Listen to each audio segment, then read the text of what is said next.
नमस्कार साथियों, मित्रों, दोस्तों, आप सभी का स्वागत, अभिनंदन एक और नए वीडियो के साथ। दोस्तों, इस वीडियो में हम बात करने वाले हैं आपके बिहार रेवेन्यू डिपार्टमेंट के अंदर एक 10,101 पदों पर यानी कि वैकेंसी पर जॉब निकले हैं, जिसके लिए फॉर्म फिलअप यानी कि एप्लीकेशन फॉर्म जो हैं वो 13 अप्रैल से चालू हो जाएंगे। दोस्तों, इस वीडियो में हम पूरा डिस्कस करने वाले हैं इस वैकेंसी के बारे में। आपको बता दूं कि ये बिहार रेवेन्यू डिपार्टमेंट के अंदर जॉब रहेगा, जो कि एक सरकारी जॉब है, गवर्नमेंट जॉब है बिहार राज्य के अंदर। अब देखिए, यहाँ पे 10,000 से भी ज़्यादा पद हैं, यानी आप समझ सकते हैं कि बहुत बड़ी भर्ती है हमारे हिसाब से ये। तो इसके बारे में हम डिस्कस करने वाले हैं, जिसका नोटिफिकेशन होता है यानी कि जो आपका पूरा फाइल रहता है जिसमें बताया जाता है कि आपका इस एग्ज़ाम कब होने वाला है। ये जो हम पदों पर हम नौकरी के लिए लोगों को ले रहे हैं अपने डिपार्टमेंट के अंदर, वो किस आधार पर लेने वाले हैं, और साथ में ये भी बताया जाता है किस प्रोसेस से लेने वाले हैं। तो यहाँ पे मैं आपको बताऊँगा कि इस पोस्ट के लिए, इस पद के लिए कितनी उम्र आपकी होनी चाहिए और कितने जो है यहाँ पे आपकी पढ़ाई की क्षमता होनी चाहिए, मतलब कितने आप क्वालिफाइड होने चाहिए इस जॉब को लेने के लिए। साथ में ये जॉब किस चीज़ की रहेगी, काम क्या रहेगा और कितने पैसे मिलेंगे आपको पूरे महीने काम करने के। साथ ही ये जॉब में क्या कोई अच्छे खासे अलग से कोई बेनिफिट यानी कि अलग से जो सरकारी कर्मचारी को फ़ायदे मिलते हैं, वो फ़ायदे क्या मिलेंगे या नहीं मिलेंगे। और यहाँ पे सिर्फ बिहार राज्य के लोग ही इस फॉर्म को भर सकते हैं या फिर दूसरे राज्य के लोग भी इस फॉर्म को भर सकते हैं। साथ ही यहाँ पे फ़ीस से रिलेटेड बात होगी कि फॉर्म की क्या फ़ीस रहेगी और किस किस के लिए कितनी कितनी फ़ीस रहेगी, क्योंकि ऐसा नहीं होता है कि हर किसी के लिए सेम फ़ीस रहे। फ़ीस किसी किसी के लिए निःशुल्क रहती है, मतलब माफ़ रहती है, किसी किसी को जो है उसके पैसे चुकाने पड़ते हैं। तो हम सारा कुछ डिटेल में बात करेंगे। देखिए, यहाँ पे दो नोटिस हैं, एक शॉर्ट नोटिस है और एक पूरा डिटेल्ड नोटिफिकेशन है, जिसे हम यहाँ पे प्रोस्पेक्टस बोलने वाले हैं। तो उसके बारे में पूरा डिस्कस होगा, आपको इस वीडियो को पूरा ध्यान से देखना है। सबसे पहले आप देखेंगे, जैसे कि यहाँ पे मैं आपको बताऊं, तो यहाँ पे लिखा है राजस्व एवं भूमि सुधार विभाग बिहार सरकार के अंतर्गत ये नोटिफिकेशन आया है जॉब से रिलेटेड। 11 अप्रैल को ये जॉब से रिलेटेड जारी किया गया है, जो कि बिहार सरकार ने जारी करा है कि अब आप देख सकते हैं यहाँ पे, इसके अधीन विशेष सर्वेक्षण कार्यक्रम के अंतर्गत मानदेय आधारित संविदा पदों पर नियोजन हेतु ऑनलाइन कंप्यूटर बेस्ड परीक्षा के आधार पर पैनल निर्माण से संबंधित आवश्यक सूचना, मतलब आप समझ सकते हैं कि यहाँ पे हमारा कंप्यूटर पे एग्ज़ाम होगा इस जॉब की भर्ती के लिए। मतलब ये जॉब हमें मिलेगी तब जब हम यहाँ पे कंप्यूटर बेस्ड एग्ज़ाम देंगे।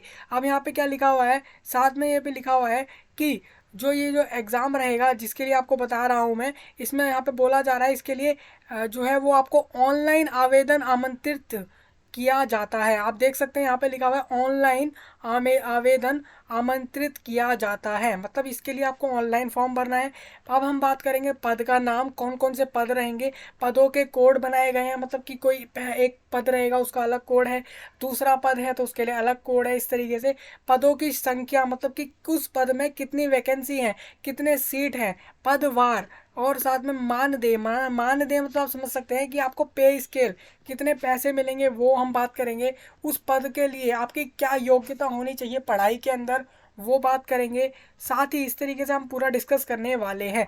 तो सबसे पहले मैं आपको बता देता हूँ, जिस पहला पद जो है जिसका पद कोड 1 रहेगा, उसमें आपका जो है विशेष सर्वेक्षण सहायक बंदो वक्त पदाधिकारी का काम रहेगा। कुल रिक्तियां यहाँ पे आप देख सकते हैं 355 रहेंगे इस पद के लिए, इस पोस्ट के लिए। यूआर कैटेगरी में इसमें जो है 145 सीटें यूआर कैटेगरी से भरे जाएंगे, एससी कैटेगरी से 57 यानी कि आप समझ सकते हैं 57, एसटी कैटेगरी से 04 यानी कि 4 सीटें, ईबीसी हो गया आपका, और साथ में ये ईबीसी होता है आपका इकोनॉमिकली बैकवर्ड कास्ट, बीसी मतलब हो जाता है बैकवर्ड कास्ट, आरसीजी भी एक कास्ट होता है, और यहाँ पे ईडब्ल्यूएस आप समझते हैं इकोनॉमिकली वीकर सेक्शन। तो इस तरीके से आप देख सकते हैं हर कैटेगरी वाइज लिखा हुआ है कितने कितने सीट भरे जाएंगे। अब इस ये जो पद रहेगा आपका, इस पद पे आपको जो है 59,000 रुपये मिलेंगे पूरे महीने में। मतलब कि आप समझ सकते हैं कि इस काम को करने के आपको 59,000 रुपीज़ मिलने वाले हैं। साथ में यहाँ पे लिखा है EPF और ESI का अंशदान 2000 मतलब 2797.50, मोबाइल लैपटॉप व इंटरनेट व्यय की प्रतिपूर्ति 4,000 प्रति माह 12 माह के लिए। अब देखिए यहाँ पे ये भी लिखा हुआ है कि यहाँ पे आपको जो इंटरनेट मिलेगा वो कितना आपको खर्च करने को मिलेगा पूरे महीने का, वो भी यहाँ पे लिखा हुआ है। साथ में आप बता देता हूँ आपको न्यूनतम योग्यता बता देता हूँ आपको क्या कितनी पढ़ाई होनी चाहिए।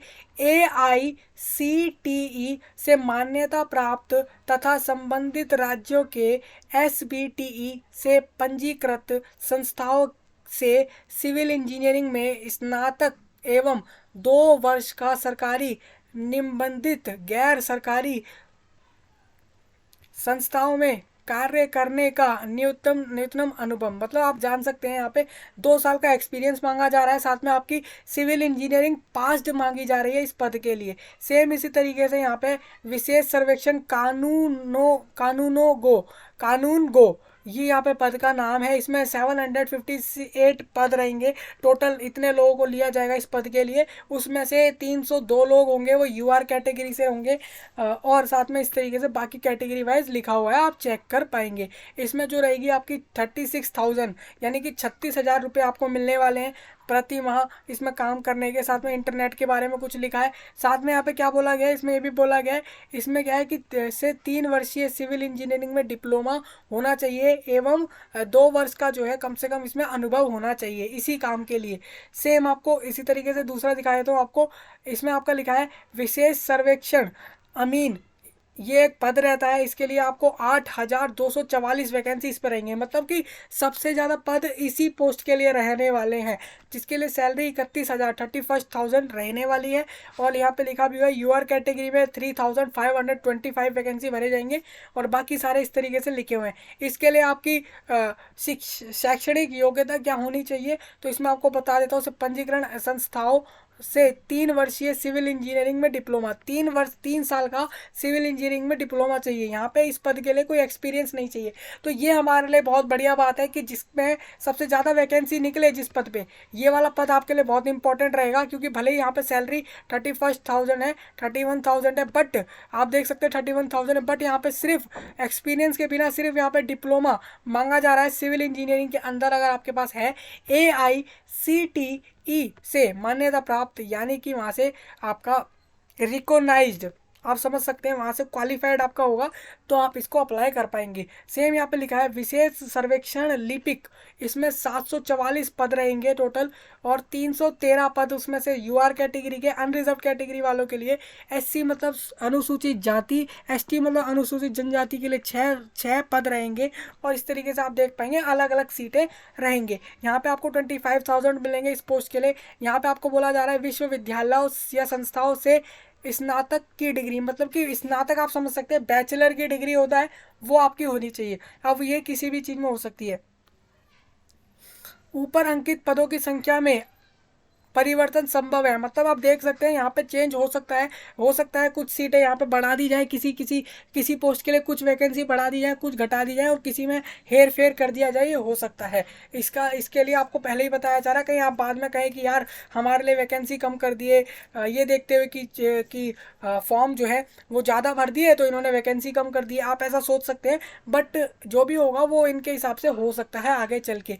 अब हम क्या यहाँ पे दूसरी चीज़ बात करने वाले, दिव्यांग कोटा एवं स्वतंत्रता सेनानियों के पोता पोती। अब जैसे आप अगर उस परिवार से आते हैं जिस परिवार में आपके दादा परदादा जैसे लोग फ्रीडम फाइटर्स रहे होंगे, जो आपके पहले देश के लिए लड़े होंगे किसी ना किसी चीज़ को लेकर, तो उसके लिए बात हो रही है कि उनके अगर पोत्र पोत्री यानी कि अगर उनके आप पोता हैं, पोती हैं, नाती हैं, नतिनी हैं के अंतर्गत पदों की रिक्तियां विवरण पुस्तिका की कंडिका 1.4 में अंकित है, तो इनके लिए कैसे सीट भरे जाएंगे, इनको क्या फ़ायदा मिलेगा, वो भी हम यहाँ पे डिस्कस करने वाले हैं।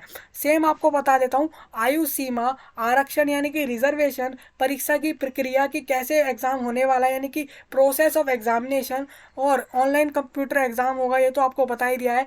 सिलेबस क्या रहेगा, ऑनलाइन आवेदन करने के लिए आवश्यक प्रक्रिया मतलब किस तरीके से आवेदन करना है, अन्य संबंधित महत्वपूर्ण जानकारी, बिहार संयुक्त प्रवेश प्रतियोगिता परीक्षा प्रदर्श के वेबसाइट आपको देखिए BCECE board.bihar.gov.in की वेबसाइट पर आपको जाना है, वहां से आपको इसके लिए फॉर्म भरना होगा पर उपलब्ध रहेगा।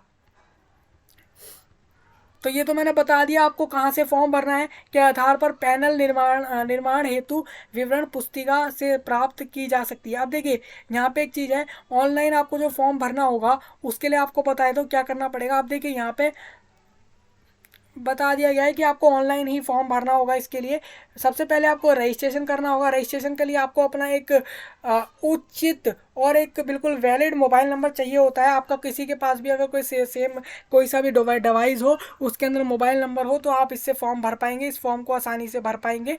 और देखिए यहाँ लिखा भी हुआ है ईमेल आईडी और मोबाइल नंबर, बस ये दो चीज़ें आपको महत्वपूर्ण चाहिए होती हैं, उससे आप रजिस्ट्रेशन आसानी से कर पाते हैं। रजिस्ट्रेशन के बाद आपको बेसिक डिटेल्स डालने पड़ते हैं रजिस्ट्रेशन के अंदर। उसके बाद आपको क्या करना पड़ता है, फॉर्म के अंदर एजुकेशनल क्वालिफिकेशन, वर्क एक्सपीरियंस किसी पद के लिए मांगा गया है तो वो आपको बता देना है। साथ ही आपको अपना फोटो सिग्नेचर डॉक्यूमेंट अपलोड करने हैं। देखिए फोटो और डॉक्यूमेंट में यहाँ पे महत्वपूर्ण जानकारी ये रहेगी आपके लिए कि इसको आपको जो है JPG या PDF फॉर्मेट में के निर्धारित स्थान पर अपलोड करना है और सेव और नेक्स्ट पे क्लिक करना होगा। जब आप अपलोड कर देंगे वहाँ पे सेव एंड नेक्स्ट का ऑप्शन होगा, वो आपको क्लिक करना है और फाइनली वो अपलोड हो जाएगा। सेम यहाँ पे लिखा है। छठा स्टेप ये रहेगा, आपको एप्लीकेशन फॉर्म को देख लेना है, जब सब सबमिट कर दें, अपलोड कर दें, उसके बाद फीस पेमेंट करना होगा आपको। और फाइनली जब फीस पेमेंट हो जाएगा आपका, तो 8वां स्टेप रहेगा आपका प्रिंट कर लेना अपने एप्लीकेशन फॉर्म को और ट्रांजैक्शन रिसिप्ट को, कि आपकी फीस जो है फाइनली पे हुई है उसकी रिसिप्ट, साथ में एप्लीकेशन फॉर्म की प्रिंट रिसिप्ट, मतलब प्रिंट फॉर्म, आपको दोनों चीज़ें ये सब कर लेनी है। तो ये पूरा प्रोसेस है, अगर आप ऐसा कर लेंगे तो फाइनली आपका ये चीज़ जो है वो सबमिट हो जाएगा और हार्ड कॉपी को प्रदर्श कार्यालय में भेजने की आवश्यकता नहीं होगी। अब देखिए यहाँ पे क्या है, आपको बस हार्ड कॉपी रखनी है उसकी करा के, एप्लीकेशन की प्रिंट आउट, बस इतना करना है आपको। तो ये तो हमने फॉर्म की प्रक्रिया भी जान ली भाई, कैसे हमें जो है फॉर्म भरना है। अब देखिए यहाँ पे महत्वपूर्ण जो है जानकारियाँ आपके डेट से रिलेटेड है, कब से कब तक फॉर्म भरा जाना है। तो यहाँ पे आप देख सकते हैं 13 अप्रैल से लेके 12 मई तक ये फॉर्म भरा जाएगा। आप देख सकते हैं यानी कि पूरा हमारे पास 1 मंथ का समय रहेगा, 1 महीने के अंदर हम आसानी से इस फॉर्म को भर पाएंगे फाइनली। और हमारे को बोला जा रहा है 10 मई तक, यहाँ पे क्या बोला है कि यहाँ पे आपको देखिए 10 मई तक आपके पास लास्ट डेट रहेगी फॉर्म का जो है फिल करके फीस भरने की। सेम इसी तरीके से यहाँ पे आपको बता देता हूँ, आपको अगर फॉर्म में कोई भी बदलाव करना होगा, अभी आप जो फॉर्म भरेंगे उसमें बदलाव अगर आप करते हैं बाद में चल के, तो 18 मई से 20 मई के बीच में आप बदलाव कर पाएंगे। Uploading of online admit card, तो ऑनलाइन एडमिट कार्ड आपको बता दिया जाएगा। देखिए आप यहाँ पे लिखा भी गया है सूचित किया जाएगा, मतलब ये आपको बाद में बताया जाएगा कि कब जो है आपका CBT जो एग्ज़ाम होने वाला है वो कब होगा और साथ में एडमिट कार्ड कब आएगा उससे रिलेटेड। तो दोनों आप बस आपको ये बता दिया है अभी कि कैसे एग्ज़ाम होगा, क्या प्रोसेस होगा, आपको तैयारी करनी है एग्ज़ाम की और फाइनली इस पेपर को देके आपकी जॉब लेनी है। तो ये हमने शॉर्ट नोटिस को डिस्कस किया है। अब हम डिटेल्ड हम सिलेबस और बाकी सारी चीज़ें भी हम दूसरे नोटिस से डिस्कस करेंगे। ये आपका जो है दूसरा नोटिस है, नोटिस पूरा डिटेल वाला ये है, इसको हम डिस्कस करेंगे। देखिए यहाँ पे लिखा भी हुआ है 12 मई लास्ट डेट रहेगी आवेदन की। अब कौन कौन से आपको जो है लिस्ट में यहाँ पे लिखा हुआ है कौन कौन से डॉक्यूमेंट्स आपको चाहिए होंगे। तो सबसे पहले आपको बता देता हूँ, सबसे पहले आपको यहाँ पे मैट्रिक यानी आपके 10वीं का सक्षम परीक्षा का प्रमाण पत्र, अंक पत्र जिससे आयु एवं पहचान प्रमाणित हो, मतलब आपके 10th के सर्टिफिकेट से आपकी एज देखी जाएगी। हमने अभी तक एज की बात नहीं करी है, स्पेशली हम एज की बात भी करने वाले हैं। अब देखिए यहाँ पे आपको बता दूँ, आपकी 10th की मार्कशीट से एज देखी जाएगी और डिप्लोमा परीक्षा उत्तीर्णता यानी कि पास होने वाला जो प्रमाण पत्र रहेगा वो, और अंक पत्र यानी कि आपकी मार्कशीट, साथ में आपका पास होने का सर्टिफिकेट अलग होता है। आप जैसा जानते हैं कि आप किसी भी एग्जाम को देते हैं तो उसके मार्कशीट अलग होते हैं और क्वालिफाइड करने का यानी उसको पास करने का अलग सर्टिफिकेट होता है। तो वो यहाँ पे आपको डिप्लोमा वाला लगाना है, जिस पद के लिए आप अप्लाई कर रहे हैं उसमें मांगा गया है तब। साथ ही जाति प्रमाण पत्र यानी आपके कास्ट सर्टिफिकेट, अगर आप किसी रिजर्वेशन में आते हैं, चरित्र प्रमाण पत्र यानी कि आपका जो आपके चरित्र को बताता हो वैसा वाला सर्टिफिकेट होता है। नॉन क्रीमी लेयर वालों को भी अपना लगाना पड़ेगा, जो कि नॉन क्रीमी लेयर में आते हैं, यानी कि जो आपके 8 लाख से कम वाले सैलरी में आते हैं पूरे सालाना में, जिनकी तनख्वाह पूरे साल के अंदर 8 लाख से भी नहीं जाती, उससे कम जाती है, तो उनको ये सब चीज़ें लगेंगी, तो उनको ये सब चीज़ें याद रखनी होंगी। सेम इसी तरीके से आपको EWS जो certificate to produce by EWS वालों को इनकम सर्टिफिकेट यहाँ पे लगाना पड़ेगा। हाल का खींचा गया फोटोग्राफ, साथ में बिहार के स्थायी निवासी होने का प्रमाण पत्र, जिसमें आपका मांगा जा रहा है कि आप बिहार से ही रहते हैं, बिहार के ही रहने वाले हैं, तो वहाँ पे आपको बिहार का डोमिसाइल सर्टिफिकेट होता है, निवासी सर्टिफिकेट होता है, वो लगाना पड़ेगा। तो डॉक्यूमेंट की बात कर लिया हमने, और आपको पीछे भी बता दिया था क्या क्या डॉक्यूमेंट चाहिए होंगे। अब मेन हमारा यहाँ पे एक और चीज़ जो रहेगा वो ये रहेगा, देखिए पद के बारे में हम पहले डिस्कस कर चुके हैं, कौन कौन से पद हैं। शैक्षणिक योग्यता आपको बता दी गई है भाई, किसी के लिए डिग्री मांगी जा रही है, किसी के लिए कुछ मांगी जा रही है, तो वो आपको याद रखना है। राष्ट्रीयता की बात कर लेते हैं। आवेदक को भारत का नागरिक होना चाहिए, मतलब कि आपका सिटीजन ऑफ इंडिया होना चाहिए, इंडियन सिटीजन होना चाहिए, इंडिया के बाहर के ना हो आप, बस इतना आपको याद रखना है, मतलब आप किसी भी राज्य से अप्लाई कर सकते हैं। ये तो रहा हमारी पहली बात।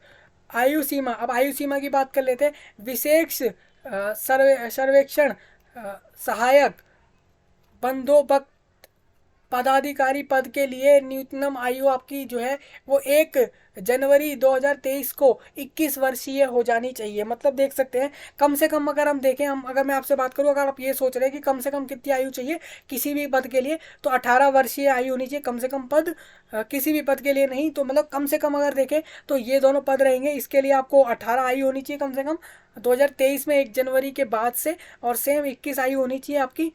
जो यहाँ पे दूसरा लिपिक वाला पद था, विशेष सर्वेक्षण लिपिक वाला पद, तो इसके लिए आपको याद रखना है। जहाँ जैसे कि आप जानते हैं लिपिक वाले में हमारे से कोई एक्सपीरियंस नहीं मांगा जा रहा था, हमसे सिर्फ डिग्री मांगा जा रहा था, मतलब बैचलर पास मांगा जा रहा था। तो इस तरीके से आपको याद रखना है। अधिकतम आयु वही होगी जो समय समय पर राज्य सरकार द्वारा निर्धारित की जाएगी। मतलब यहाँ पे क्या है, आयु की अधिकतम सीमा जो है 1 जनवरी 2023 के हिसाब से ही देखी जाने वाली है, यानी कि 1 जनवरी को ही आपकी न्यूनतम आयु भी देखी जा रही है, उसी में मैक्सिमम भी देखी जा रही है। तो ये तो आपको समझ आ गया होगा। अब देखिए यहाँ पे एक चीज़ और बता देता हूँ आपको, मेन जो रहेगा, उपयुक्त कंडिका 2 में वर्णित पदों के लिए सामान्य प्रशासन विभाग बिहार सरकार द्वारा निर्गत संकल्प के अनुसार अधिकतम आयु की, अब देखिए लास्ट एज जो मैक्सिमम बोली जा रही है, अनरिजर्व कैटेगरी में जो पुरुष रहेंगे यानी कि जो मेल कैंडिडेट्स होंगे उनकी 37 एज होनी चाहिए 1 जनवरी 2023 तक। अब सपोज मान लीजिए आप 2 जनवरी 2023 तक के दिन आप अगर 37 एज के होने वाले हैं, तो आप इसके लिए अप्लाई मत करना, आप उससे पहले देख लेना। अगर पहले आप हो रहे हैं तो ठीक है, मतलब आप समझ लीजिए अगर आप 1 जनवरी 2023 के बाद किसी भी दिन में, अगर आप अगले दिन ही या उससे पहले में अगर आप 37 के एज कंप्लीट हो गए मेल कैंडिडेट में, तो आप इसके लिए अप्लाई नहीं कर सकते। सेम इसी तरीके से पिछड़ा वर्ग रहेगा, अत्यंत पिछड़ा वर्ग यानी कि जो आपका अत्यंत पिछड़ा वर्ग होता है, और साथ ही यहाँ पे अनारक्षित वर्ग यानी सेम जो अनरिजर्व कैटेगरी महिलाओं के लिए 40 एज रहेगी। तो देख सकते हैं यूआर कैटेगरी में 37 और 40 है, मेल और फीमेल में डिस्टेंस रखा गया है 3 साल का। अब हम बात कर लेते हैं दिव्यांग अभ्यर्थी के लिए आयु सीमा में 10 वर्ष की छूट रहेगी। अब देखिए दिव्यांगों के लिए 10 साल की छूट रहने वाली है। आरक्षण और वो सारा कुछ यहाँ पे बात हुई है आपकी, देख सकते हैं, इसमें पूरा हम बात कर लेंगे। अब देखिए हम बात करते हैं मेन ऑनलाइन आवेदन पत्र में दावा किए गए आरक्षण। अब देखिए जो दावा करेंगे उनको क्या करना है, उनको अपना सर्टिफिकेट लगाना है। अब ऐसे में क्या है, गलत आरक्षण का दावा करने पर उन्हें यूआर, देखिए वो तो होता ही है, आपका यूआर कैटेगरी में माना जाता है। अब अगर आप किसी रिजर्वेशन में बोल रहे हैं और फाइनली आप अपना सर्टिफिकेट नहीं दिखा पाते हैं, तो आपको जो है यूआर कैटेगरी में ले लिया जाता है।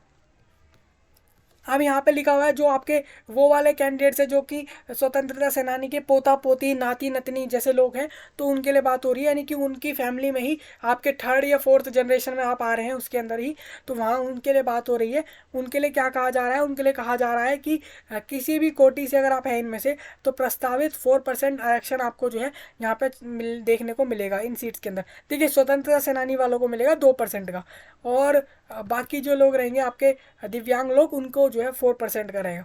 अब हमने पद का नाम पहले हमने बात कर ली थी, यहाँ पे देखिए सीट भी उनके लिए रिजर्व करी गई है, तो ये कुल संख्या रहेगी। अनुभव के लिए कोई अंक अथवा लाभ देय नहीं होगा। अब सेम देखिए परीक्षा की प्रक्रिया हमने बता दिया आपको भाई, इसका एग्जाम जो होगा कंप्यूटर पे एग्जाम होगा, साथ में नॉर्मलाइजेशन फार्मूला यूज़ करके, मतलब कि एक फार्मूला होता है उससे आपके मार्क्स कैलकुलेट करे जाएंगे। साथ ही यहाँ पे लिखा हुआ है ऑनलाइन कंप्यूटर बोर्ड परीक्षा में भाषा का माध्यम अंग्रेजी हिंदी दोनों होगा, इंग्लिश हिंदी दोनों मोड में ये एग्जाम आएगा। आपका क्वेश्चन पेपर जो रहेगा जो आपके कंप्यूटर पर आने वाला है वो दोनों मोड में रहेगा। परीक्षा में पूछे गए प्रश्न वस्तु यानी कि ऑब्जेक्टिव होंगे, प्रत्येक सही उत्तर के लिए 4 अंक मिलेंगे, मतलब कि सही हर करेक्ट आंसर पे 4 मार्क्स मिलने वाले हैं। गलत आंसर हो जाएगा तो -1 मार्क्स यहाँ पे हो जाएगा। सेम यहाँ पे लिखा हुआ है ऑनलाइन कंप्यूटर बोर्ड परीक्षा के लिए, ये जो आपका परीक्षा होगा इसके लिए कुल प्रश्नों की संख्या 100 यानी कि 100 प्रश्न आने वाले हैं। ऑनलाइन कंप्यूटर में यहाँ पे आपको अवधि जो है 2 घंटे 15 मिनट यानी 2 आवर्स 15 मिनट्स में आपको ये एग्जाम कंप्लीट करना है। सेम यहाँ पे लिखा है ऑनलाइन बोर्ड परीक्षा जो रहेगा 100 प्रश्नों को पद कोड संख्या 1, 2 एवं 3 को 2 खंडों तथा पद कोड 4 वाला जो कोड था आपका पद का के लिए एक खंड में 150 प्रश्न पूछा जाएगा। इन प्रश्नों के स्तर यानी कि प्रश्न खंड एवं प्रत्येक प्रश्न खंड में पूछे गए प्रश्नों की संख्या निम्नवस्त होगी। मतलब ये कि यहाँ पे आपको बता दी गई है कैसे कैसे आपका एग्जाम आने वाला है। संबंधित पद का नाम आपको बताया था, जो मैंने पहले वाले पद की बात करी थी जिसका कोड 1 था, उसमें आपका क्या है प्रश्न खंड, जो आपका आपके अलग अलग सेक्शन होते हैं क्वेश्चन पेपर के अंदर।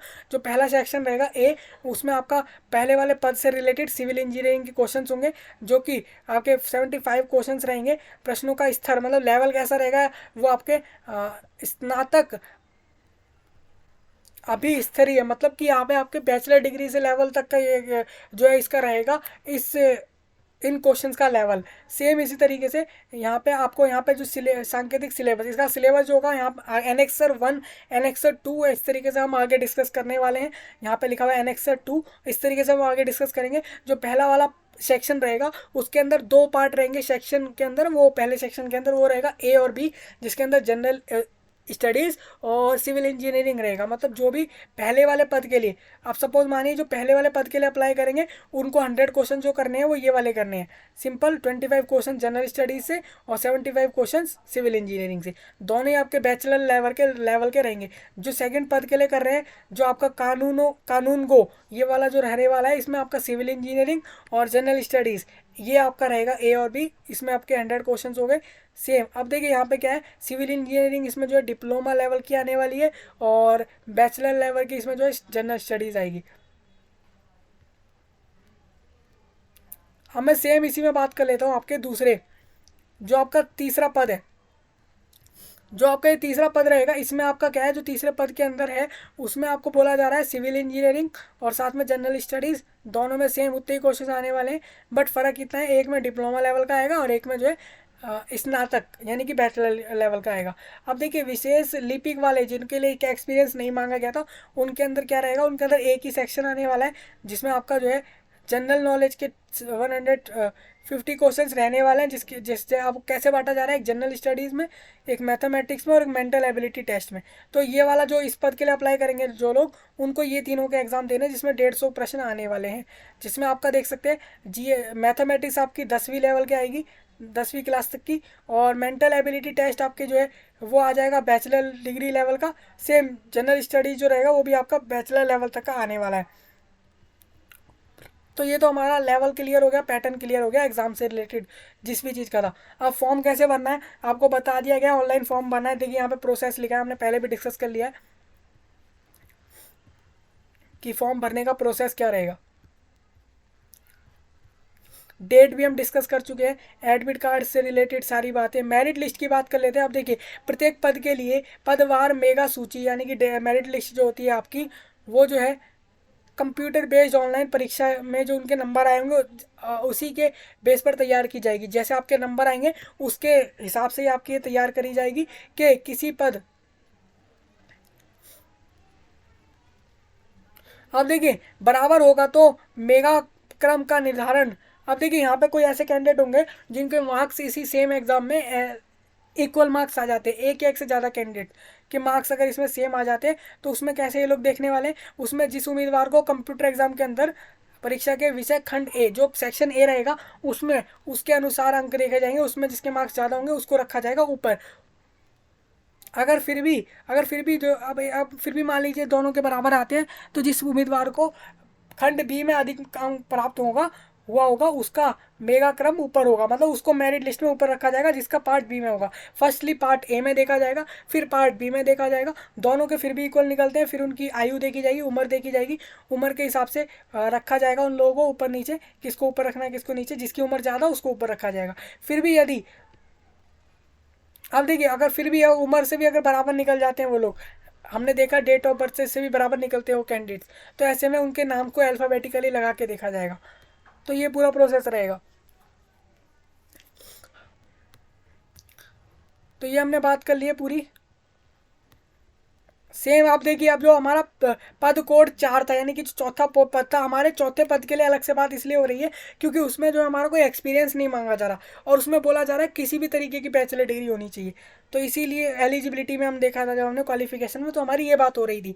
सेम यहाँ पे लिखा हुआ है बराबर प्राप्त करने वाले। जब देखिए यहाँ पे भी क्या होगा, आयु के अनुसार देखा जाएगा, जिसकी आयु ज़्यादा उसको ऊपर रख लिया जाएगा, अर्थात अधिक आयु वाला उम्मीदवार का मेगा क्रम ऊपर होगा। फिर भी यदि अब देखिए इसमें भी अगर आप देखिए उम्मीदवार को अब उनके नाम के अल्फ़ाबेट, अब भी उम्र के हिसाब से भी अगर कोई कैंडिडेट बराबर आता है तो सेम अल्फ़ाबेटिकली ऑर्डर से लिया जाएगा। अब यहाँ पे इंटरव्यू भी होगा क्या, तो इसके लिए बात कर लेता हूँ आपको। सम्मिलित उम्मीदवारों को उनके के लिए बिहार संयुक्त प्रवेश प्रतियोगिता परीक्षा पर परिषद बिहार पटना द्वारा बुलाया जाएगा। अब देखिए बिहार पटना के अंदर जो प्रदेश है, यानी कि वहाँ की जो काउंसिल है वो आपको बुलाने वाली है। उनके मूल प्रमाण पत्रों की जांच की जाएगी। इस काउंसलिंग यानी कि इंटरव्यू एवं प्रमाण पत्रों के जांच के उपरांत निर्णय। आप देखिए जो आपकी इंटरव्यू हो जाएगी उसके बाद ही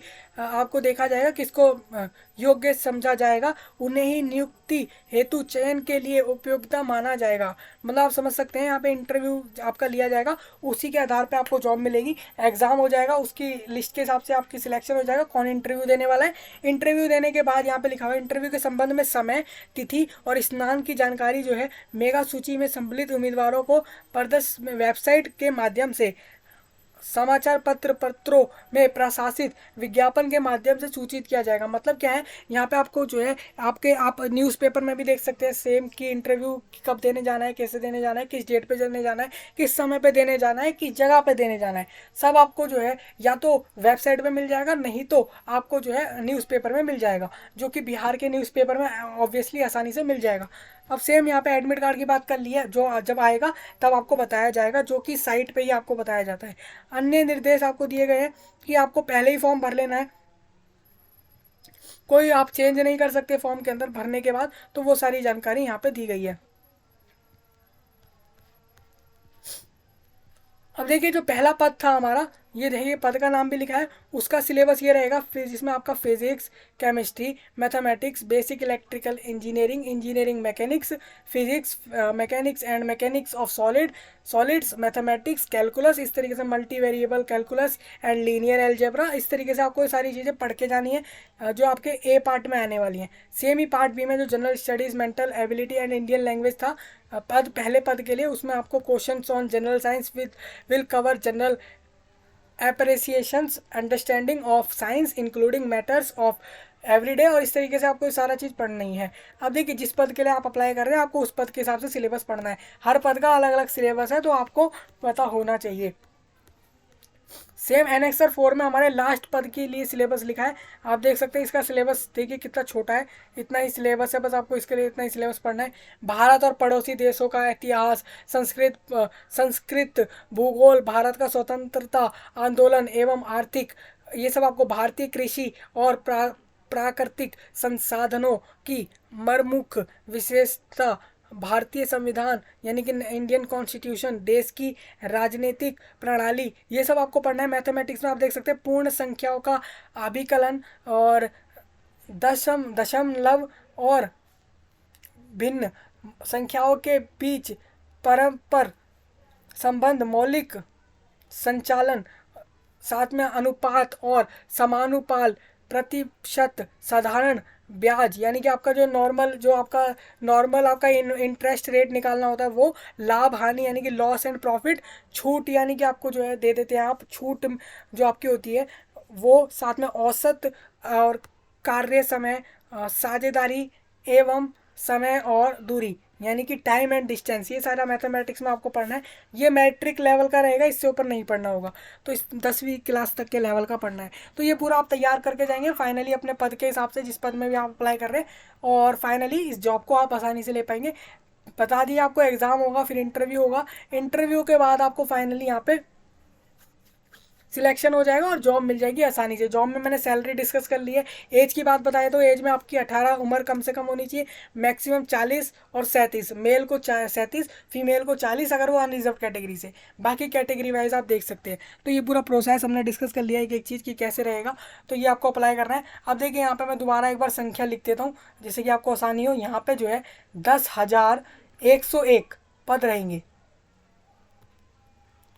ठीक है, और यहाँ पे 10,101 पद रहेंगे। चार तरह इतनी यहाँ पे वैकेंसी है, मतलब इतने लोगों को मिलने वाली है जॉब, ठीक है। और एक बात ये भी है, ऐसा नहीं बोला गया कि बिहार के लोग ही, किसी भी इंडिया के अंदर कहीं से भी आप अप्लाई कर सकते हैं। योग्यता आपको बता दी गई है सारा कुछ, बस आपका इंडियन होना जरूरी है, और बाकी सारे जो कागजात हैं वो मैंने डिस्कस कर लिया है। ये सब होगा तो आप आसानी से इसके लिए अप्लाई कर पाएंगे। तो ये पूरा प्रोसेस हमने डिस्कस कर लिया है, और 13 अप्रैल से फॉर्म भरना है, 13 अप्रैल से। तो ये पूरा प्रोसेस यहीं पे हम एंड करेंगे वीडियो को, और मिलेंगे नए वीडियो में। तब तक के लिए आप सभी का धन्यवाद।